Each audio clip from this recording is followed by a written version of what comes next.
एक चीज़ जानते हैं, आपको बीपीएससी 70 के लिए जो आपका एकीकृत आपका एग्जामिनेशन होगा, जिसको कंबाइंड आपका सिविल सर्विसेज एग्जामिनेशन बीपीएससी का होगा, जो कि 23/9 को आपको विज्ञापन जारी किया गया था।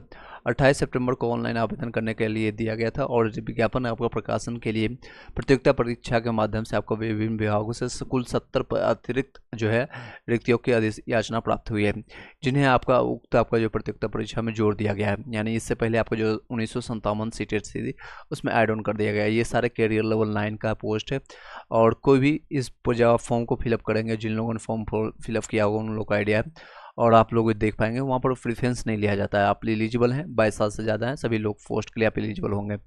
प्रोविजंस आप जब आप मेंस के लिए आप जब जाएंगे, पीटी आपका जब क्लियर हो जाएगा, एक बार फिर से आपको फॉर्म भराया जाएगा, उसमें आपको सारी चीज़ लिया जाएगा, और क्या क्या दिक्कतें हैं, क्या प्रॉब्लम आ रही है, इसमें हम चर्चा करते हैं। प्रोविजनल अधिकारी जो है आपका गृह विभाग के लिए कारा के लिए आपका जो है टोटल 15 सीट आपका जो है महिलाओं के लिए आरक्षित सीटों की संख्या इसमें देख सकते हैं, और इसमें टोटल 35 और 11 सीटों को ऐड किया गया है। ये आपका अनारक्षित के लिए है, और टोटल ये देख सकते हैं सीटों की संख्या 64 है और 20 है उसमें है। और ये नीचे वाली जो सीट है महिलाओं के लिए है, और ऊपर वाले आपके पुरुषों के लिए है, और इसमें 22 साल मिनिमम एज इसमें चाहिए। और दिव्यांगता के लिए दे सकते हैं, सेना स्वतंत्रता सेनानी के लिए एक सीट है। और आपका दूसरे पोस्ट आपका जो है आपका सहायक निबंधक और सहयोग समिति के लिए आपका सहकारी विभाग के लिए आपका ये दे सकते हैं।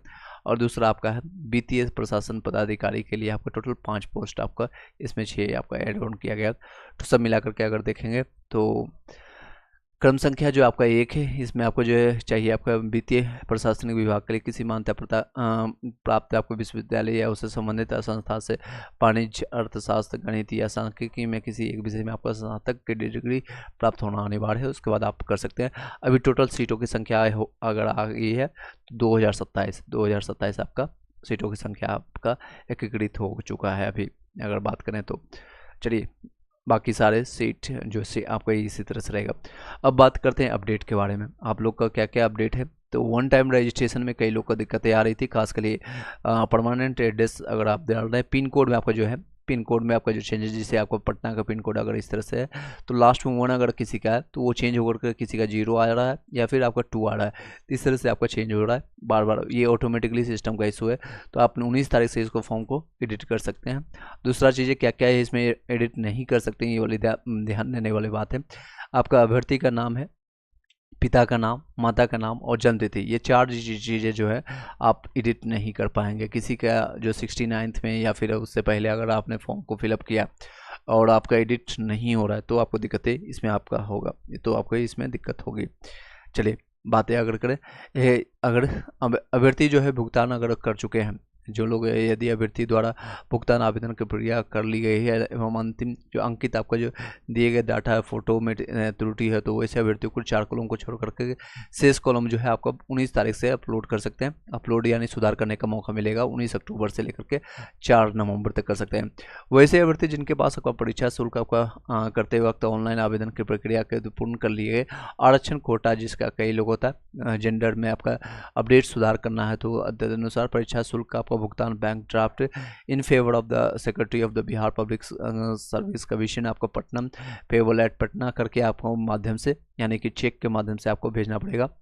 और ये आपका डिमांड ड्राफ्ट जो है जिसको कहते हैं लिफाफे और रजिस्ट्रेशन नंबर एकीकृत आपका बीपीएससी आपको जो है 70 के लिए द्वारा करके आपको यहाँ इस पर स्पीड पोस्ट करना पड़ेगा, जो कि प्रक्रिया बहुत ज़्यादा, जिन लोगों का जेंडर चेंज करवाएं जैसे का मेल से फीमेल हो गया, या फिर कई लोग का है रिजर्वेशन में होना चाहिए ईबीसी एससी या ईडब्ल्यूएस, उनका यूआर गलती से आपने डाल दिया है, अनरिजर्व कैटेगरी में आपने डाल दिया, तो ये सब प्रक्रिया आप कर सकते हैं। नेक्स्ट ऑनलाइन आवेदन के लिए जो संशोधित तिथि है आपका, ऑनलाइन आवेदन जो है आपका अंतिम तिथि आप 4 नवंबर तक भर सकते हैं। आप लोगों को पता है डेट बढ़ चुका है पूरी तरह से, और आप जो अपडेट अगर सुधार के लिए जो है आपको 19 से लेकर के 4 नवंबर तक आप कर सकते हैं। ये आपका रहा आपके 21/9 से लेकर के प्रकाशित हुआ था, और 1 अक्टूबर तक आप लोग वन टाइम रजिस्ट्रेशन के लिए अपडेट कर सकते हैं। इस हद तक आपका संशोधित समझाया जा सकता है यथासंभव, आप जो चीज़ें आपका है। अगर ऑनलाइन सबमिट करने में पेमेंट से पूर्व आपका सुनिश्चित कर लें कि आपका आवेदन में प्रविष्ट की गई सूचना सही है। आप अपडेट ऑप्शंस आपका उपलब्ध कराने के उपरांत यदि कोई त्रुटि हुई तो पूरी तरह से आपको जो है उम्मीदवार जिम्मेदार उनके होंगे। जैसे आपका 10th का सर्टिफिकेट, 12th का हो गया, या फिर आपको कोई भी दिक्कतें हैं, ये आपका पूरी तरह से आपका माना जाएगा। चलिए, PRT में 30 सेकेंड में 75 में हो जाएगा, 75 में OH। चलिए आगे कंटिन्यू करते हैं। कटअप की बातें अगर करें, जिन लोगों का क्वेश्चन आ रहा है BPSC TRE के लिए जो री एग्जामिनेशन अभी आपका कंप्लीट हुआ है, तो अगर बातें करें लास्ट टाइम आपका कटअप इस तरह से रहा था और इस बार ये रहने की संभावनाएं हैं। बाकी सभी लोग अपना कमेंट कर सकते हैं। सोनी कुमारी PGT में आपका 56 है, BC में फीमेल में चांसेज है बिल्कुल। EWS में 9 से 10th में आपका मैथ्स में 97 में बिल्कुल चांस है। सुधांशु कुमार सिंह बिल्कुल चांसेज है। कुंदन कुमार आपका PRT UBC में मेल में सिलेक्शंस के लिए 100% श्योर वाला नंबर देख लीजिए, मेल वाला आपका ये इस तरह से रहेगा। EBC के लिए अगर आपका 65+ है तो आप श्योर एंड शॉर्ट रहेंगे, और इससे कम है तो आप TRE4 के लिए प्रिपरेशन कर सकते हैं। 91 है, सन्नी कुमार हो जाएगा 91 में। चलिए नेक्स्ट, भोलानाथ आपका PRT में 85 बन रहा है, 120 में 119 पर बनेगा क्योंकि एक क्वेश्चन डिलीटेड कर दिया गया है तो उसमें चांसेज है। चलिए नेक्स्ट, मोहम्मद सिराज आपका फिरोज, अदर स्टेट का फीमेल में 68 में, हिंदी में से 83 है, और 1 to 5 में 70 है। दोनों में चांसेज आपको बनता है, दोनों में चांसेज बनता है। चलिए नेक्स्ट,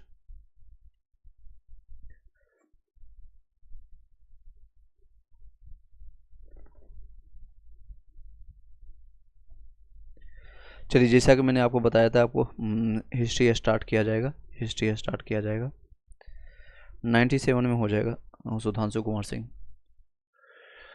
क्या चांस है? पूरा चांस है। चलिए ये दे सकते हैं। बाकी आप 6 to 8 की बात करें, 6 to 8 के लिए आप यहाँ देख सकते हैं, मैथ साइंस के लिए, हिंदी के लिए, और ये संस्कृत के लिए है, और बाकी उर्दू के लिए आप यहाँ देख सकते हैं, और 9 से 10th के लिए यहाँ पर आप देख सकते हैं, हिंदी के लिए, मैथ के लिए, और साइंस के लिए, और SST के लिए आपका ये रहने वाला है। सुषमा यादव 68 में PRT में BC फीमेल में हो जाएगा, BC फीमेल में हो जाएगा। चलिए नेक्स्ट,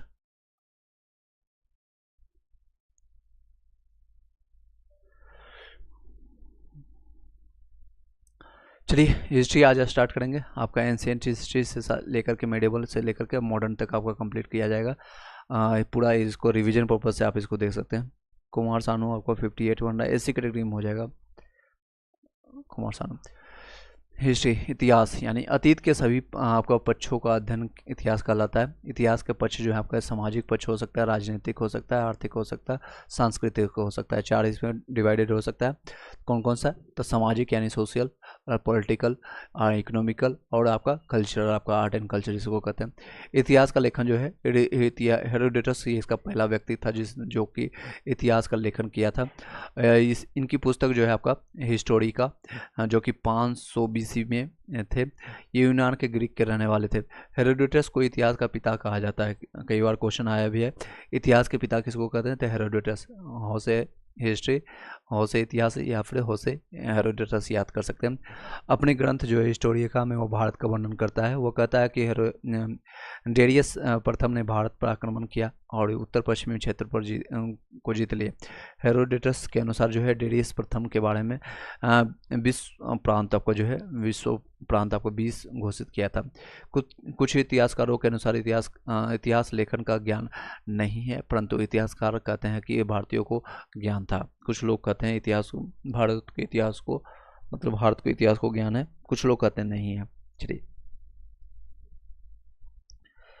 आगे कंटिन्यू करेंगे, तेजी से आपका पूरा हिस्ट्री कंप्लीट हो जाएगा।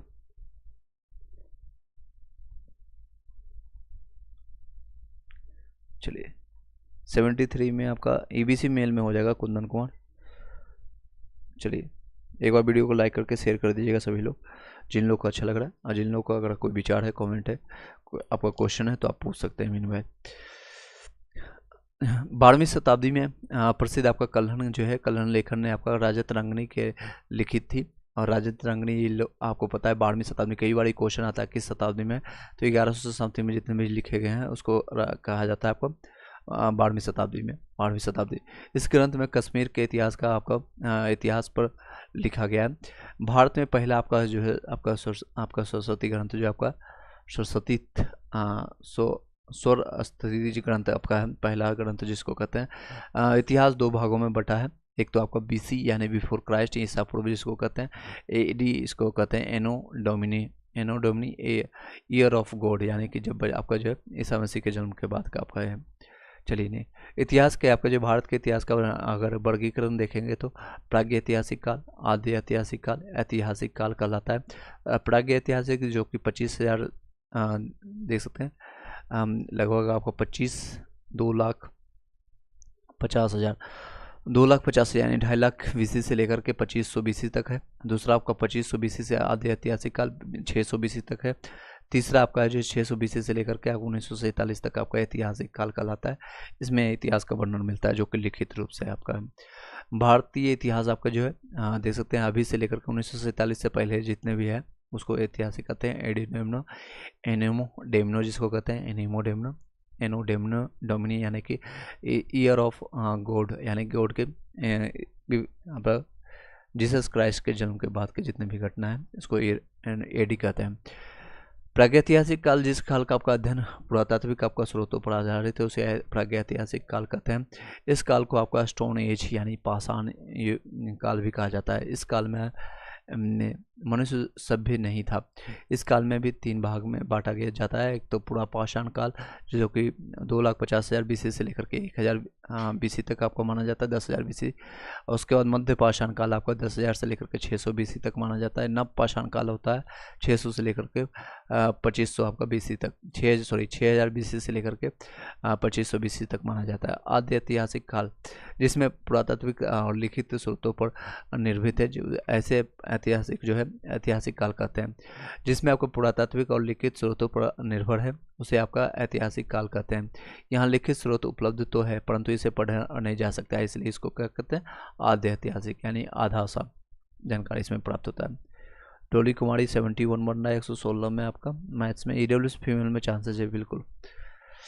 चलिए नेक्स्ट है, इस काल में आपका मनुष्य सभ्य हो गया था। इस काल के अंतर्गत आपको जो है 2 सभ्यता आपको जो है थी। एक तो सिंधु घाटी की सभ्यता जो कि 2500 BC से लेकर के 1750 BC माना जाता है इसका काल। और दूसरा है वैदिक सभ्यता 1500 BC से लेकर के 600 BC माना जाता है। ऐतिहासिक काल जो है 600 BC से लेकर के 1947 AD तक माना जाता है। इस काल का अध्ययन पुरातात्विक साहित्यिक स्रोतों के विदेशों यात्री पर निर्भर है। पुरातात्विक साक्ष्य जो आपका अभिलेख मिलता है, सिक्के मिलते हैं, भवन से प्राप्त होता है, मूर्तियों से, चित्रकला से। ऐतिहासिक काल को 3 भागों में बांटा जा सकता है। मध्य आपका कालीन भारत 600 BC से लेकर के 712 AD तक मानते हैं इसको।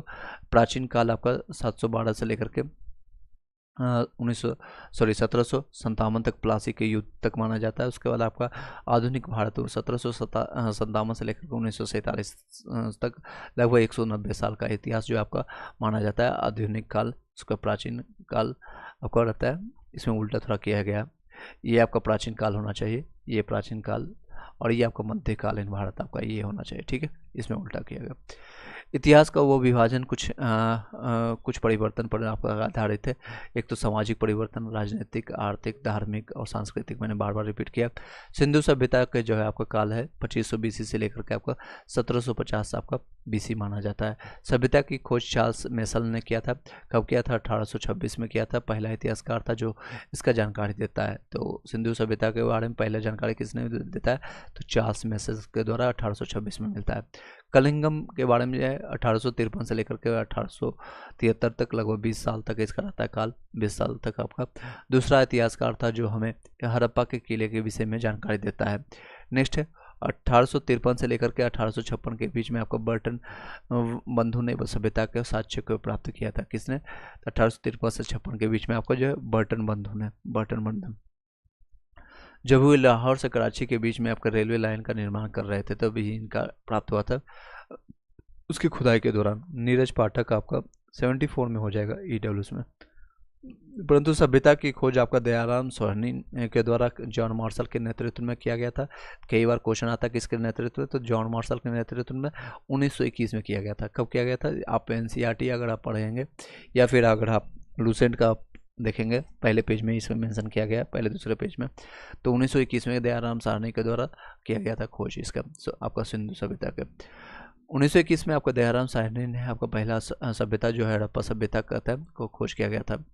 और 1922 में आपका रखाल दास बनर्जी ने सभ्यता का दूसरा स्थल जो है मोहनजोदड़ो का खोज किया गया था। तो मोहनजोदड़ो जो आपका सिंधी भाषा में लिखा गया था, जिसका मतलब होता है मृतकों का टीला। मोहनजोदड़ो इस सभ्यता का सबसे बड़ा स्थल है, परंतु भारत में इस सभ्यता का सबसे बड़ा स्थल राखी गढ़ी थी। विश्व विरासत की सूची में आपसे शामिल किया गया था। संस्थापक है आपका इस सभ्यता में 4 प्रजातियां हैं। एक तो भूमध्य आपका सागरीय है, और नेक्स्ट है ऑस्ट्रेलॉयड होता है, मंगोलॉयड होता है, अल्पाइन होता है। इस सभ्यता के संस्थापक आपका द्रविड़ होते हैं। द्रविड़ सभ्यता का नामकरण जो होता है, इस सभ्यता को 3 नाम से जाना जाता है। सिंधु सभ्यता की आपका सभ्यता, सिंधु घाटी की सभ्यता, क्योंकि इस सभ्यता के अधिकतम स्थल जो है सिंधु घाटी सभ्यता से प्राप्त हुए हैं। हड़प्पा सभ्यता, क्योंकि इस सभ्यता का पहला खोज जो है हड़प्पा ने किया था, जिसे आपका घर में 4-5 बच्चे हुए। तो पहला बच्चा जो होता है, इसी के लिए मान लीजिए किसी का बच्चा ए है, ए के पापा, ए के मम्मी, इस तरह से नाम लिए जाते हैं। तो पहले जो है खोज किया गया था हड़प्पा का, इसलिए इसी के नाम पर हड़प्पा सभ्यता पड़ गया। जिसे हाँ आपके ही 5 बच्चे मान लीजिए हो गए, बबलू, डबलू, ठबलू। तो बबलू जो है, बबलू के नाम पर आपके नाम चलेंगे। अरे बबलू के पापा इधर आओ, बबलू की मम्मी इधर आओ।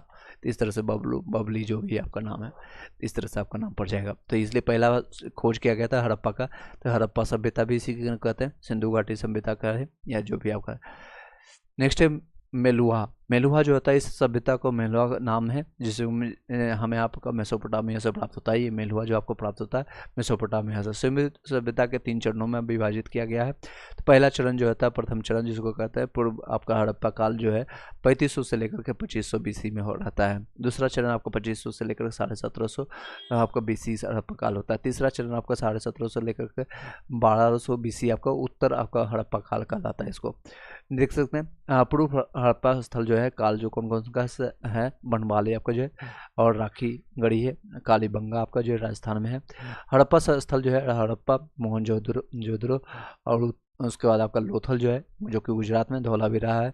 इसका देख सकते हो। आपका उत्तर आपका हड़प्पा स्थल जो है रंगपुर और रोजदी, ये आपका गुजरात में पाया जाता है। और उसके बाद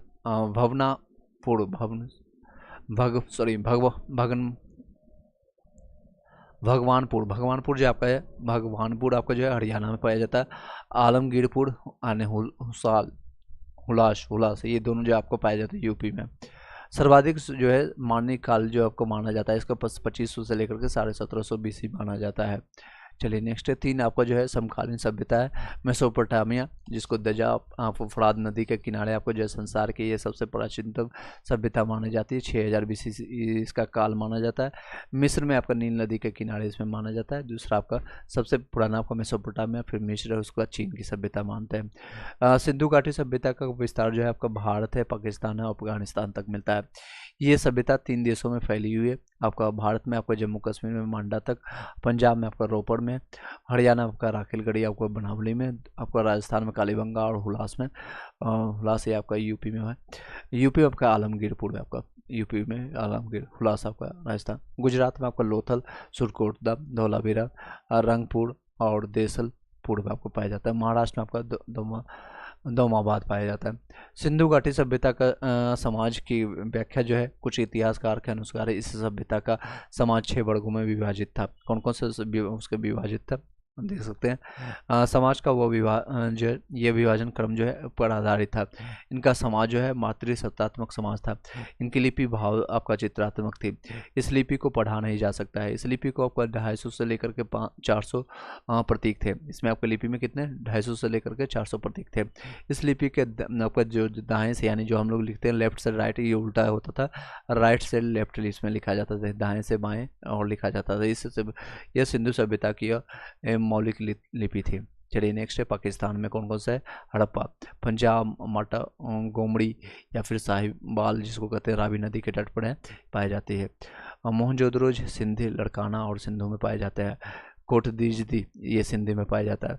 आमड़ी ये भी सिंधी में पाया जाता है। चलिए नेक्स्ट है अफगानिस्तान, मुंडिगाख ये आपका थई में पाया जाता है। कुल क्षेत्रफल लगभग आपका इसमें 12,99,600 वर्ग किलोमीटर स्क्वायर में पाया जाता है। ये भारत का क्षेत्रफल का लगभग 40% है। इस सभ्यता का आकार जो है त्रिभुजाकार है। किस तरह से? त्रिभुज के आकार का पाया जाता है। इस सभ्यता का खोज है नवीनतम स्थल जो है आपका सिनोली में पाया जाता है, जो कि बाणपत्र है, यूपी में पाया जाता है। नेक्स्ट है धोलावीरा से हमें आपका जो है 10 प्रतीकों वाला एक अभिलेख प्राप्त हुआ है। इस अभिलेख में सबसे अधिक बार आपका जो मछली के प्रतीक को दर्शाया गया। कई बार क्वेश्चन आता है सबसे पहले किसका प्रतीक यूज होता है, तो मछली का। लिपि जैसे देख सकते हैं मौलिक लिपि है, सर्वाधिक प्रयोग आपका जो है मछली का उपयोग होता है। अंतिम संस्कार के 3 प्रकार होते थे। पूर्ण रूप से आपका समाधिकरण करना या फिर आंशिक समाधिकरण, शवों को जलाना। मनोरंजन के साधन उसमें हुआ करता था जुआ खेलना, शतरंज खेलना, नृत्य या फिर शिकार खेलना, पशुओं की लड़ाई करने के लिए लड़ाई भी करवाते थे एक दूसरे। भारत में आविष्कार इसका शतरंज के लिए जाना जाता है। भारत में शतरंज कहाँ पर? तो भारत में इसका आविष्कार हुआ था। समाज का वर्गीकरण 6 वर्गों में भी विभाजित था। एक तो पुरोहित वर्ग जिसको कहते हैं पंडित, योद्धा वर्ग जिसको क्षत्रिय कहते थे, व्यापारी वर्ग जिसको बिजनेसमैन कहते हैं, ये किसान वर्ग, एग्रीकल्चर वर्ग, कुम्हार वर्ग और आपका है श्रमिक वर्ग, आपका जो है श्रमिक वर्ग। राजनीतिक आपका जो व्यवस्था है, अधिकतर इतिहासकारों का मानना है कि सभ्यता में केंद्रीय सत्ता विद्यमान थे। इस सभ्यता की कोई राजनीतिक व्यवस्था का स्पष्ट साक्ष्य नहीं है, परंतु इस सभ्यता के लोग पुरोहित शासक थे। पुरोहित के अनुसार जो आपका शासन चलाते थे। पिगट के अनुसार इस सभ्यता के 2 राजधानियां थी, एक तो हड़प्पा, दूसरा आपको मोहनजोदड़ो थे। कौन कौन सा? तो हड़प्पा और मोहनजोदड़ो। राजनीतिक व्यवस्था में इतिहासकारों का सिद्धांत 4 सिद्धांत आपका थे। एक तो आपका मुख्य जो है आर्थिक आपका जो व्यवस्था के लिए मुख्य व्यवसाय जिसे कि आपका कृषि या द्वितीय का व्यापार आपका उपजाऊ भूमि के लिए, या आपका मुख्य फसलें उसमें हुआ करती थी जौ, चावल, गेहूं, कपास, तरबूजा और नील, सरसों, ज्वार, इस तरह से हुआ करती थी।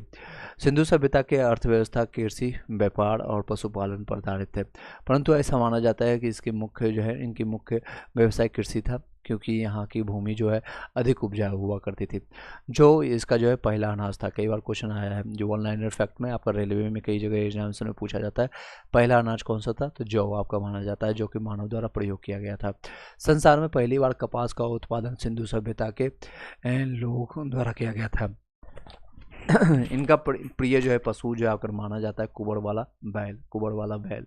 इस सभ्यता में वस्तु जो है विनिमय का प्रयोग किया जाता है, यानी जो पैसे पर लेन देन नहीं करते थे, बल्कि आप कुछ दो, चावल दो, मैं गेहूं देता हूँ, मैं इस तरह से आपका वस्तु का विनिमय किया जाता था। एक दूसरे को वस्तु, तुम चावल दे दो, मैं गेहूं देता हूँ, तुम तेल दे दो तो मैं ये देता हूँ, लंद फंदे वादन जो भी आपका। ये नगरीय सभ्यता था। कई बार क्वेश्चन आता है कि ऑनलाइन फैक्ट में कि ये किस तरह की सभ्यता थी, नगरीय, शहरीय या फिर गांव। तो इस तरह से आपका शहरी है, आपका जो नगर की आपका सभ्यता था। कांस्य इसमें जो है कांस्य युग सभ्यता, क्योंकि कांस्य इसमें पाया जाता है। गन्ने की खेती से आपका परिचित नहीं थे ये लोग। और नील के साक्ष्य हमें जो है रोजदी से मिले हैं। कहाँ पर? रोजदी से प्राप्त होता है नील की खेती। बांध सिंचाई के साक्ष्य आपका जो है धोलावीरा से प्राप्त हुआ है। बांध के सिंचाई का आपका जो कहाँ से प्राप्त होता है? धोलावीरा। व्यापार के लिए, बिजनेस के लिए सिंधु सभ्यता का व्यापार बहुत संपन्न आपका व्यवस्था में था। देख सकते हैं बाही आपका जो व्यापार जो करते थे बाहर देशों में, अफगानिस्तान, ईरान और इराक से होता था। आंतरिक व्यापार जो जैसे राजस्थान, गुजरात, सिंध, बलूचिस्तान और दक्षिण भारत में किए जाते थे। दक्षिण भारत और ये बलूचिस्तान जो कि पाकिस्तान का एक भाग है, जो कि राजस्थान से बॉर्डरी यहाँ पर इसका शेयर किया जाता है। काफ़ी इसमें खनिज की मात्रा यहाँ पर पाई जाती है। और ये कुत्ते का आकार का यहाँ पर यह पाकिस्तान में पाया जाता है, पूरे पाकिस्तान। व्यापार है आपका जो देख सकते हैं आयात और ये निर्यात है। आयात में जो हम जो करते थे, जिसे आपको नील का आयात करते थे, शीशा, कपास, ऊन, बर्तन। और निर्यात करते थे टीन का अफगानिस्तान से हम लेते थे, आपका तांबा राजस्थान से, चांदी ईरान से, और शीशा ईरान से, सोना आपका अफगानिस्तान से, और लाजवर्क आपका इराक में करते थे, यहाँ से लेते थे। और नीला पत्थर इस तरह से कीमती पत्थर होता था। दो व्यापार केंद्र हुआ करते थे। 2 व्यापार केंद्र कौन कौन सा? तो सिंधु सभ्यता में दिल्लुम और बहरीन पाया जाता था।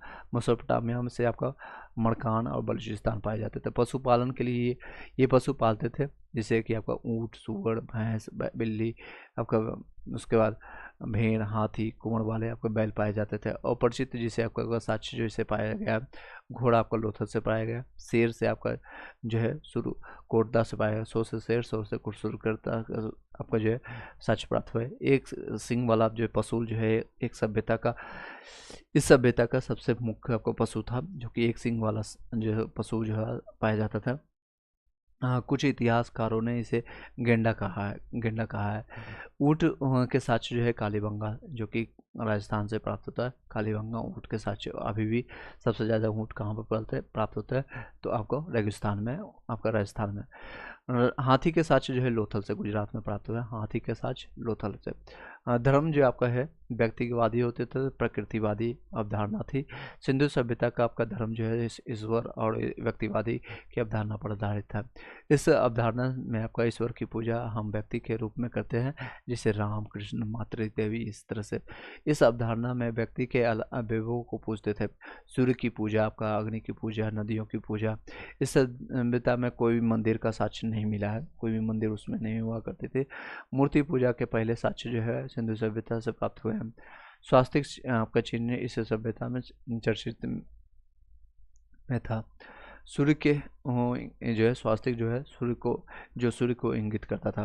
पूजा करते थे आपका पीपल का पेड़ का, मातृ देवी का, कुंवर वाले बैल का, शिवलिंग का और पशुपति शिव का, या लिंग और योनि का इसमें पूजा किया जाता था।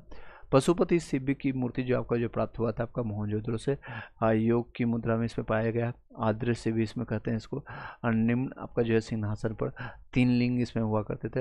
आपका गेंडा, हाथी इसमें जो है गेंडा भैंसा लेफ्ट में पाया जाता था। राइट में आपका जो है हाथी और बाघ पाए जाते थे। पैरों के आपको जो है पैरों के पास आपको 2 हिरण पाए जाते थे। नगर योजना जो है आपका 4 दीवारी से घिरे हुए नगर थे। नगर विभाजन 2 भागों में हुआ करते थे, एक तो उच्च और निम्न वाले। उच्च वाले जो पश्चिम में और निम्न वाले पूर्व में हुआ करते थे। सड़कें जो है सीधी और चौड़ी होती थी, समकोण पर आपको काटती थी। समकोण यानी 90 डिग्री, जिसे आपका ये सड़क जा रहा है और अचानक इस तरह से मुड़ जाता था, इस तरह से 90 डिग्री पर। ठीक है। सिंधु सभ्यता के जो नगर आपका जो है योजना बहुत व्यवस्थित थी। मकानों का आकार जो है आयताकार यानी रेक्टेंगुलर हुआ करता था। रेक्टेंगुलर मकान ईंटों के बने होते थे। जल निकासी की आपका व्यवस्था थी। इसके साक्ष्य जो है हड़प्पा और मोहनजोदड़ो से मिले हैं। कहाँ से?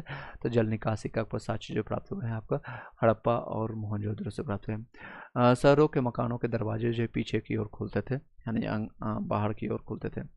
चलिए नेक्स्ट है 73 अंजिता कुशवाहा 73 में हो जाएगा। 113 नंबर। लोथल एकमात्र आपका दरवाज़ा था जो कि रोड की ओर खुलते थे। लोथल में, जो कि गुजरात में, एकमात्र दरवाज़ा था जो कि रोड की तरफ यानी कि सड़क की तरफ खुलता था। कालीबंगा के मकान जो है कच्ची ईंटों के बने होते थे। ईंट का साइज जो हुआ करता था उसमें जैसे 4:2:1, यानी कि इस तरह से आपका हुआ करता था। 4:2:1 अनुपात में हुआ करता था। मृदभांड जो है, मृदभांड पर आपका जो है वृक्ष, आपका वृत्त, वहाँ आपका मनुष्यों की आकृति पाई जाती थी मृदभांड में। 2 प्रकार के, एक तो साधारण में लाल रंग का होता था और रंगीन में आपको जो है काला और लाल दोनों का मिश्रण होता था। सिंधु सभ्यता के जो है लोगों ने विशेष प्रकार के मृदभांडों का प्रयोग किया। सिंधु सभ्यता के विज्ञान और प्रौद्योगिकी यानी टेक्नोलॉजी के बारे में जानेंगे, साइंस एंड टेक। तो पक्की ईंटों का आपका प्रयोग इसमें होता है। वास्तुकला इसमें है और मृदभांड पाए जाते हैं। नेक्स्ट है आपका जो है नाप तौल के लिए प्रणाली यूज होता था। सिलेट इसका यूज करता है सभ्यता। गणित इसमें है, गणित का उपयोग होता है। स्मारकों का निर्माण होता था। मनक्का का आपका कारखाना प्राप्त होता है। और नेक्स्ट है आपका जल निकास का प्रणाली इसमें प्राप्त होता थी। इस तरह से आप लिख सकते हैं। नेक्स्ट है धातु कला। सिंधु सभ्यता के लोग जो है सोने, चांदी और कांसे से परिचित थे। इस सभ्यता में हमें कांसे का भारी प्रयोग देखने को मिलता है। नापतोल प्रणाली के लिए सिंधु सभ्यता के लोग नापतोल का भी प्रयोग करते थे। कुछ आपको नापतोल के उपकरण लोथल से प्राप्त हुए हैं। कहाँ से? नापतोल के लिए आपको जो नापतोल के लिए लोथल से प्राप्त होता है गुजरात में। स्मारकों का निर्माण, जो भारतीय उपमहाद्वीप में सिंधु सभ्यता ने पहली बार आपका स्थापत्य का प्रयोग किया आपका मृणु मूर्तियाँ जो है, ये मूर्तियाँ जो है पक्की ईंटों की बनी होती थी। पक्की हुई मिट्टी को आपको टेराकोटा कहा जाता है। क्या कहते हैं इसको? टेराकोटा कहा जाता है। टेराकोटा का प्रयोग जो है देवी देवताओं, खिलौनों की मूर्ति बनाने में करते हैं। नारियाँ और कुत्ते, बैल, भेड़, गाय और बकरी की मूर्तियों में बनाई जाती है। सिले सील यानी जिसको मुहर कहते हैं, मुहरे का सभ्यता, इस सभ्यता में मुख्य आपका विशेषता थी, सर्वोत्तम कला थी इसमें। सिंधु सभ्यता, सिंधु घाटी सभ्यता से 2000 से ज़्यादा सीलें मिली है। केवल 500 सीलें मुहर मोहनजोदड़ो से प्राप्त हुए हैं या मिली है। सील पर आकृति जो बनी होती थी, एक सींग वाला बैल के लिए, हाथी का, चीता का, बकरी का, बैल का। तो याद रखिए गए ऑप्शन इसमें पूछा जा सकता है और कथन निष्कर्ष बना करके भी पूछ सकते हैं। एक सींग वाला बैल, हाथी, चीता, बकरी, बैल। एक सींग वाला बैल, हाथी, चीता, बकरी, बैल इसमें पाए जाते हैं। सील के देखेंगे निर्माण जो है सिलखड़ी और तांबा का बना होता था। आकार इसका बेलनाकार होता था, यानी कि सिलिंड्रिकल, वर्गाकार और वर्ताकार, आयताकार, रेक्टेंगुलर और स्क्वायर के फॉर्मेट में भी देखते हैं मिलता था और सिलिंड्रिकल फॉर्मेट में। इस सिलों पर आपका देवी देवताओं की आकृति बनाई गई थी। लोथल और रंगपुर में तांबे की सील प्राप्त हुए थे। लोथल और रंगपुर में कौन सा सील? तांबे की यानी कॉपर का। इस सभ्यता का महत्वपूर्ण सील जो है मोहनजोदड़ो से मिली है। अधिकतर सीलें वर्गाकार आपका जो पाया जाता था, स्क्वायर फॉर्मेट में आपका स्क्वायर यानी कि वर्गाकार होते थे। सिंधु सभ्यता के सीले जो है मेसोपोटामिया से प्राप्त हुए हैं। सभ्यता की मुख्य विशेषताएं जो है नगरीय है और कांस्य योगिन है और मातृसत्तात्मक है, जैसे कि कुंती पुत्र अर्जुन इस तरह से नाम होते थे, यानी कि माताओं के ज़्यादा होते। जैसे अभी पितृसत्तात्मक शासन चल रहा है तो उसको ख़त्म करके ये मातृसत्तात्मक हुआ करती थी। व्यवस्थित नगरों योजना होता और उसके बाद आपका आंतरिक एवं बाह्य व्यापार हुआ करता था। व्यवस्थित कृषि और व्यापार के लिए एवं व्यापार हुआ करते थे। पतन के कारण जो बताए जाते हैं, बाह्य एक तो आक्रमण हो सकता है, उसमें बताया जा रहा है आपका बलिवहर है या पिगमेंट या फिर गार्डन है, आपका चाइल्ड ने बताया था। महामारी हो सकता है, कैंडी आपका जो ने बताया था। जलवायु परिवर्तन आरसी सेंटर ने बताया है। एन जॉनसन आपका जोस ने भी बताया है कि जलवायु परिवर्तन। भूकंप रेकर्स ने बताया। बाढ़ के कारण आपका जॉन मार्शल ने बताया। ये क्वेश्चन आपका रिपीट होता है, बाढ़ आपका जॉन मार्शल।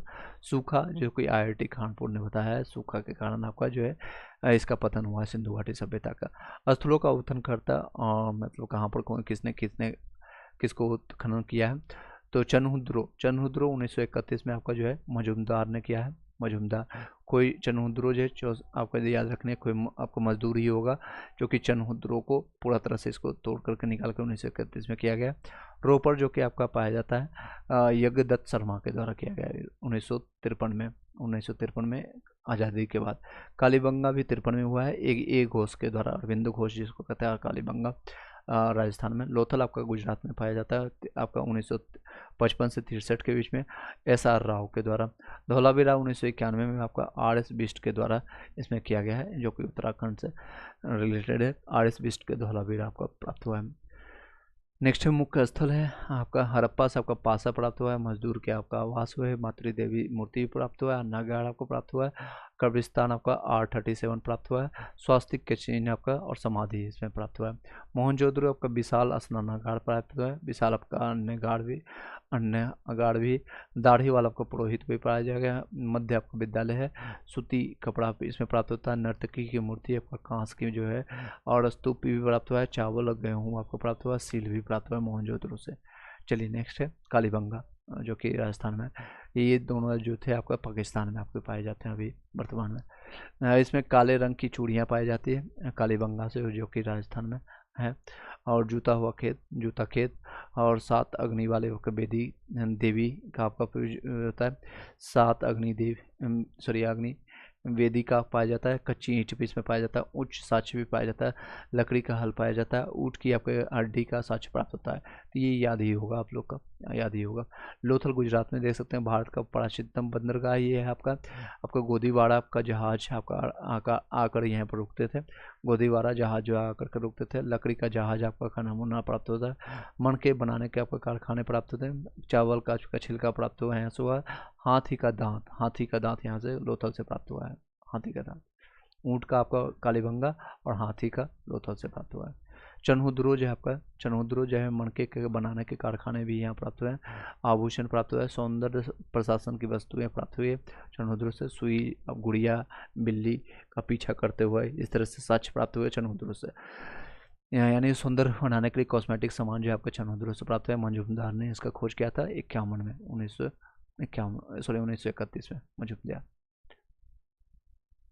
वैदिक सभ्यता सिंधु सभ्यता का पतन जो है आपको 1750 में हुआ था, और उसके बाद 250 आपको साल बाद पश्चात आपको जो है भारत पहुँचे आर्यों की सभ्यता को वैदिक सभ्यता कहा जाता है। यानी कि आर्य जो है लगभग आप देख सकते हैं 1200 के आसपास में